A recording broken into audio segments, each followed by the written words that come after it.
Assalamualaikum warahmatullahi wabarakatuh. Alhamdulillahirabbil alamin wa bihi nasta'inu ala umuri dunya waddin wa ala alihi wa sahbihi ajmain amma ba'du. Puji beserta syukur marilah kita sama-sama panjatkan kehadirat Allah Subhanahu wa taala. Sholawat beserta salam kita curah limpahkan kepada baginda alam Nabi kita Nabi Muhammad Sallallahu Alaihi Wasallam. Tidak lupa kepada para keluarganya, para sahabatnya, dan mudah-mudahan sampai kepada kita selaku umatnya. Amin ya Allah ya Rabbal Alamin. Ananda solih dan solihah, bagaimana kabarnya hari ini? Bapak doakan senantiasa selalu diberikan kesehatan. Amin ya Allah ya Rabbal Alamin. Syukur alhamdulillah kita semua bisa bertemu kembali. Nah, sebelum memulai kegiatan pembelajaran kali ini, alangkah baiknya kita mulai dengan membaca bismillah terlebih dahulu. Bismillahirrahmanirrahim.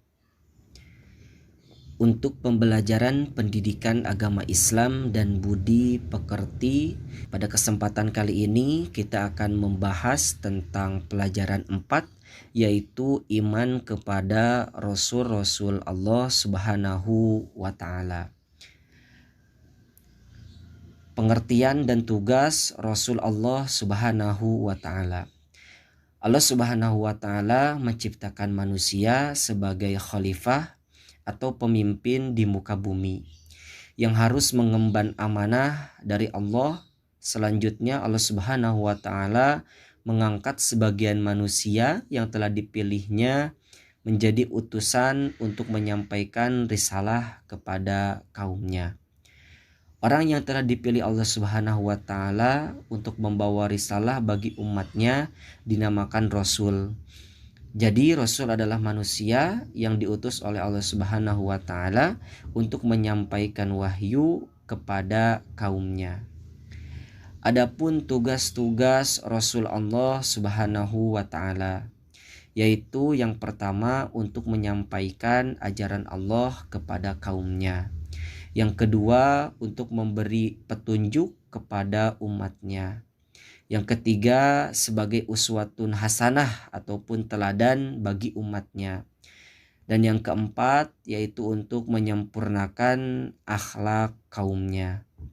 Sebagaimana Allah Subhanahu wa Ta'ala berfirman dalam Quran surat Al-Ahzab ayat 21, laqad kana lakum fi rasulillahi uswatun hasanah liman kana yarjullaha wal yaumal akhir wa zakarallaha katsira, yang artinya sesungguhnya telah ada pada diri Rasulullah itu uswatun hasanah, suri tauladan yang baik bagi orang-orang yang mengharap rahmat Allah dan kedatangan hari kiamat, dan dia banyak menyebut nama Allah Subhanahu wa Ta'ala. Cara-cara beriman kepada Rasul Allah Subhanahu wa Ta'ala. Bagaimana cara kita beriman kepada Rasul Allah Subhanahu wa Ta'ala? Yaitu dengan cara mentaati dan menjalankan segala ajaran-ajaran Allah Subhanahu wa Ta'ala.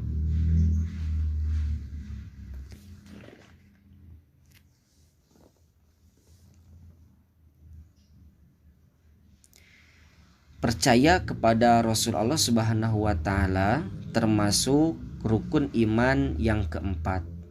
Sebagai seorang muslim, kita harus percaya pada Rasul Allah yang membawa risalah bagi umat manusia. Bagaimana cara beriman kepada Rasul-Rasul Allah? Yang pertama yaitu dengan mentaati dan menjalankan segala ajaran-ajaran Allah Subhanahu wa Ta'ala. Yang kedua dengan meneladani perilaku Rasul-Rasul Allah Subhanahu wa Ta'ala. Dan yang ketiga menjauhi segala larangan Rasul-Rasul Allah Subhanahu wa Ta'ala. Nama-nama Rasul Allah Subhanahu wa Ta'ala. Biasanya kita menyebut Rasul Allah itu dengan sebutan Nabi, yaitu orang yang Allah utus untuk menyampaikan wahyu. Adapun jumlah nabi dan rasul yang tercantum dalam Al-Qur'an dan wajib kita ketahui itu ada 25. Ke-25 nabi dan rasul itu adalah yang pertama yaitu Nabi Adam alaihi salam. Yang kedua Nabi Idris alaihi salam. Yang ketiga Nabi Nuh alaihi salam. Yang keempat Nabi Hud alaihi salam. Yang kelima Nabi Soleh alaihi salam. Yang keenam Nabi Ibrahim alaihi salam. Yang ketujuh Nabi Lut alaihi salam. Yang kedelapan Nabi Ismail alaihi salam. Yang kesembilan Nabi Ishak alaihi salam. Yang ke-10 Nabi Yakub alaihi salam. Ke-11 Nabi Yusuf alaihi salam. 12 Nabi Ayub alaihi salam. 13 Nabi Su'aib alaihi salam. 14 Nabi Harun alaihi salam. 15 Nabi Musa alaihi salam. 16 Nabi Zulkifli alaihi salam. 17 Nabi Daud alaihi salam. Ke-18 Nabi Sulaiman alaihi salam. Ke-19 Nabi Ilyas alaihi salam. Ke-20 Nabi Ilyasa alaihi salam. Ke-21 Nabi Yunus alaihi salam. Ke-22 Nabi Zakaria alaihi salam. Ke-23 Nabi Yahya alaihi salam. Ke-24 Nabi Isa alaihi salam. Dan yang ke-25 yaitu Nabi Muhammad sallallahu alaihi wasallam.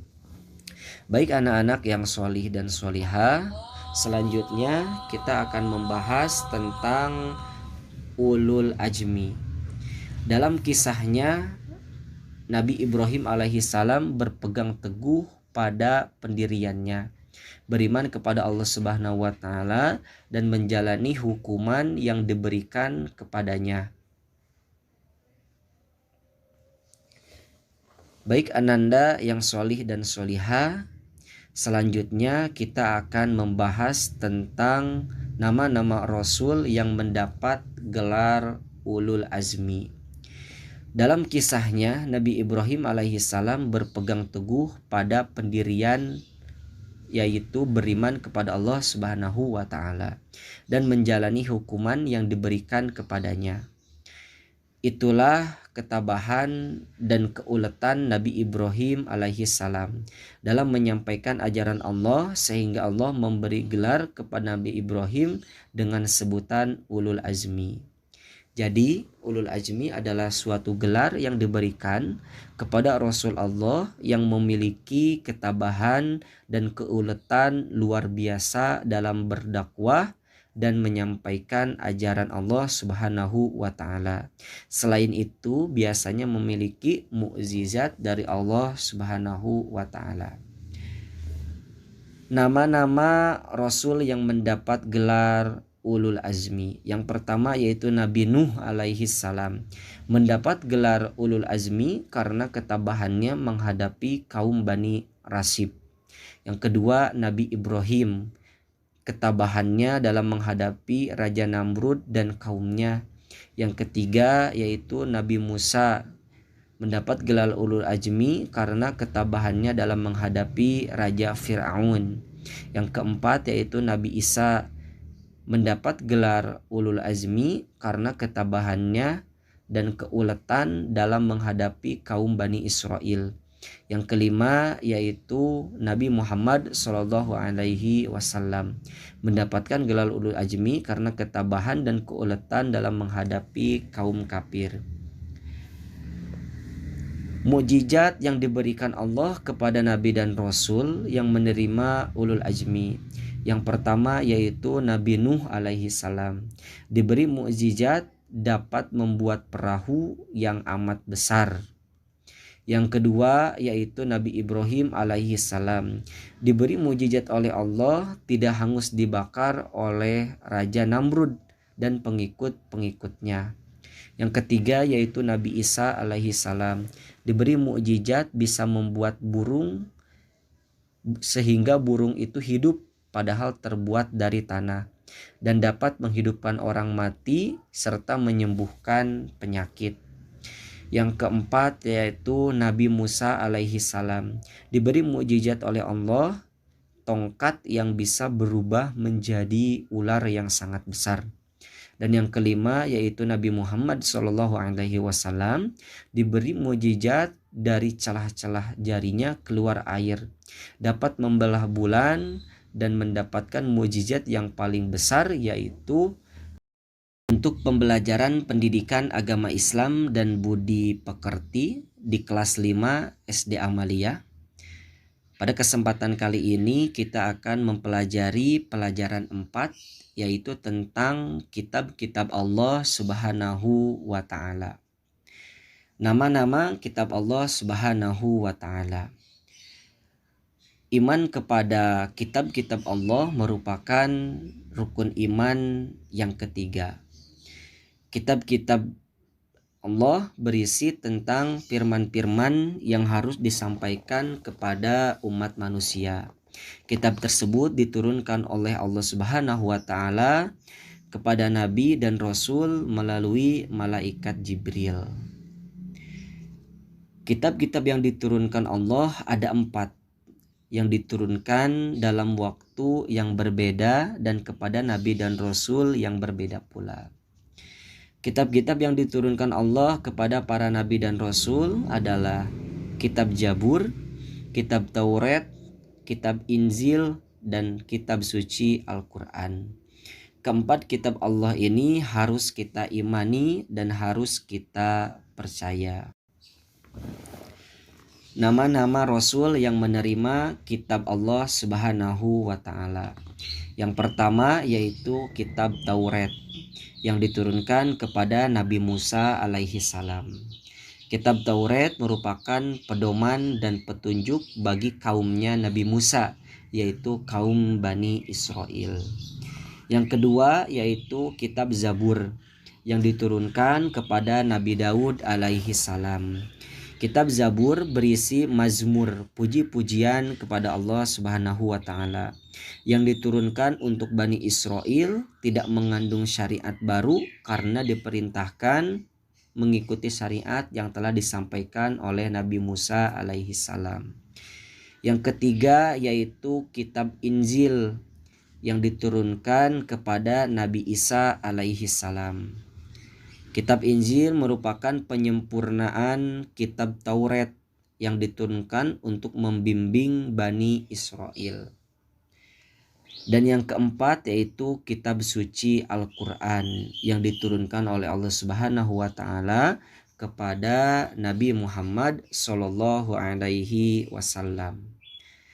Kitab Suci Al-Quran merupakan satu-satunya kitab Allah yang tidak pernah berubah, serta diturunkan sebagai petunjuk dan pedoman bagi seluruh umat manusia.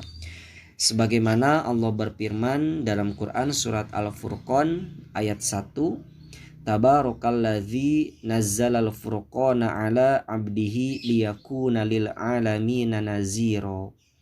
Yang artinya Maha Suci Allah yang telah menurunkan Furqan Al-Quran kepada hambanya Nabi Muhammad agar dia menjadi pemberi peringatan kepada seluruh alam, jin dan manusia.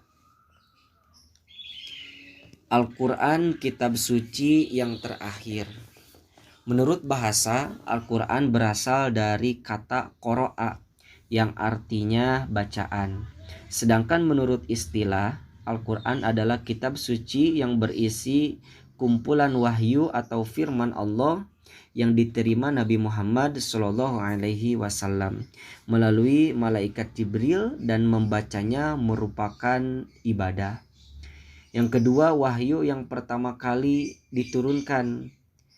Peristiwa turunnya Al-Quran yang pertama kali yaitu pada tanggal 17 Ramadan tahun ke-40 dari kelahiran Nabi Muhammad Sallallahu Alaihi Wasallam di Gua Hiro atau saat berusia 40 tahun. Peristiwa ini disebut dengan Nuzulul Quran. Wahyu yang pertama kali diturunkan adalah surat Al-Alaq ayat 1-5. Yang keempat yaitu ajaran-ajaran pokok Al-Quran.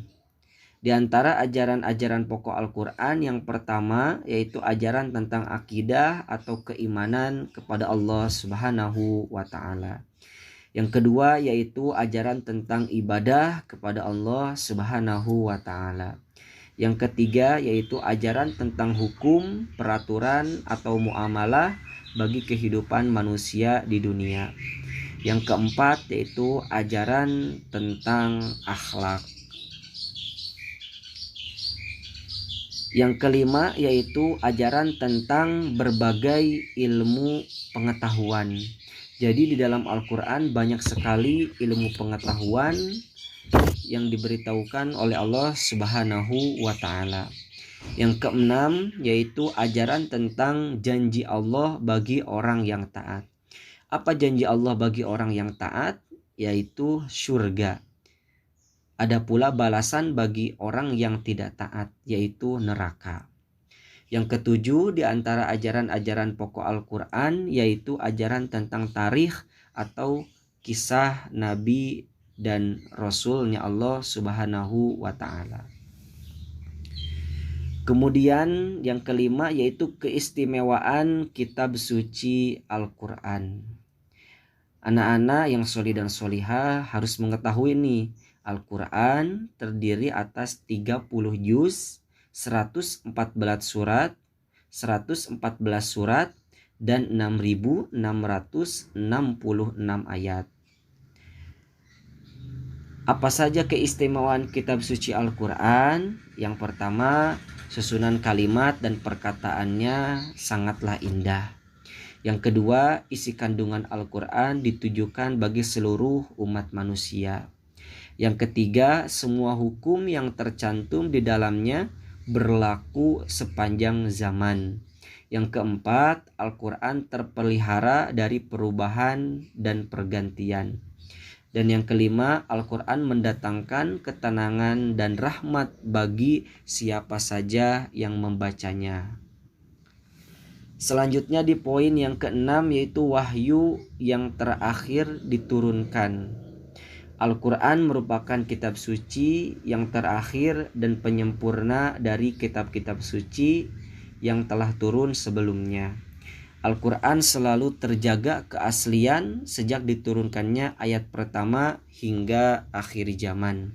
Sebagaimana Allah Subhanahu wa ta'ala berfirman dalam Quran surat Al-Hijr ayat 9, Inna nahnu nazzalna dzikra wa inna lahu lahafidhun. Sesungguhnya kamilah yang menurunkan Al-Quran dan pasti kami pula yang akan memeliharanya. Adapun ayat terakhir yang diturunkan oleh Allah Subhanahu wa taala kepada Nabi Muhammad sallallahu alaihi wasallam yaitu ketika Nabi Muhammad sallallahu alaihi wasallam menjalankan haji wada. Wahyu yang terakhir diturunkan adalah surat Al-Maidah ayat 3 yang berbunyi Al-yauma akmaltu lakum dinakum wa atmamtu alaikum ni'mati wa raditu lakumul Islam madina, yang artinya pada hari ini telah aku sempurnakan agamamu untukmu dan telah aku cukupkan nikmatku bagimu dan telah aku ridhoi Islam sebagai agamamu. Itu adalah ayat terakhir yang diturunkan Allah kepada Nabi Muhammad SAW, yaitu surat Al-Maidah ayat ketiga. Baiklah ananda sholih dan sholihah, sekian materi yang bisa Bapak sampaikan. Semangat belajar dan mengerjakan tugasnya di rumah. Semoga kita semua senantiasa selalu diberikan kesehatan. Amin ya Allah ya Rabbal Alamin. Kita tutup dengan doa kifaratul majlis. Subhanaka Allahumma wa bihamdika asyhadu alla ilaha illa anta astaghfiruka wa atubu ilaik. Wabillahi taufiq wal hidayah. Wassalamualaikum warahmatullahi wabarakatuh.